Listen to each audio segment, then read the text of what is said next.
সকাল থেকে আমি বসেছি বিভিন্ন রঙের কালারফুল সবজি নিয়ে। আর আজকে ডেটা হচ্ছে কালার ডে, মানে দোল উৎসব। সকলকে জানাই হ্যাপি হোলি। দেখতে পাচ্ছেন আমাদের এখানকার কচি কাচাগুলো কিন্তু শুরু করে দিয়েছে তাদের দোল খেলা। আর তারই মাঝে তাদের জন্য একটু বানিয়েছিলাম লুচি, তরকারি, মিষ্টি। এসব না হলে কি আর দোল জমে? আর আজকাল না এদের আনন্দেই আমরা বেশি আনন্দিত হই। আর তারই সঙ্গে লাঞ্চে ছিল সব নিরামিষ আইটেম। আর এদিকে ঋষির মজাটা শুধু একবার দেখুন, পুরো ভূত। 2 থেকে 3 বার ওর জামা চেঞ্জ করা হয়ে গেছে, কিন্তু কি আর করবে, রং জল এসবের জ্বালায় সে আবারও ভিজে গেছে। আর এইসব দিনগুলোতে একটু ভিজবে না, রং মাখবে না, একটু অন্যরকম দেখতে হবে না, তাই কি হয়?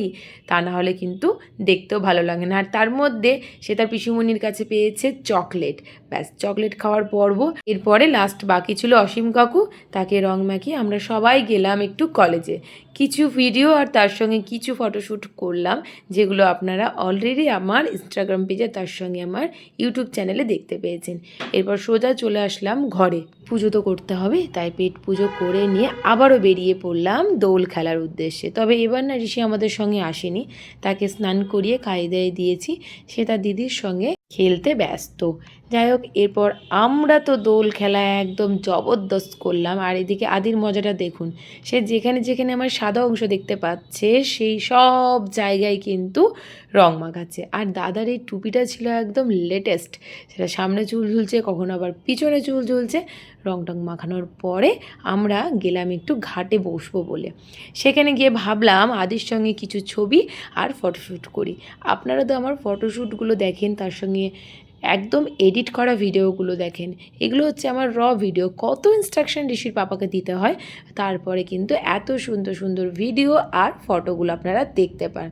এরপর দুজনে একটু ভিডিও বানালাম। তবে কি করবো বলুন, এত বকতে বকতে সত্যি কথা আর ভালো লাগছিল না। একবার সামনে চলে আসছে ক্যামেরা নিয়ে, একবার পিছনে।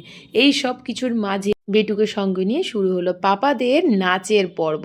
কি নাচ নাচছে, মাঝে মাঝে আবার গল্পও চলছে। সত্যি এগুলো হচ্ছে এক মজার মুহূর্ত।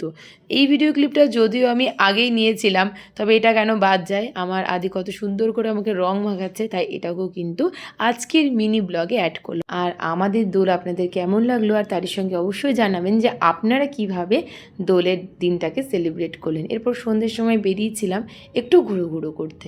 আর এদিকে দেখুন গঙ্গার মধ্যে দিয়ে কীভাবে প্রদীপগুলো ভেসে যাচ্ছে, কি অপূর্ব এক দৃশ্য, ভারী সুন্দর লাগছে। তারই সঙ্গে সকলকে জানালাম গুড নাইট।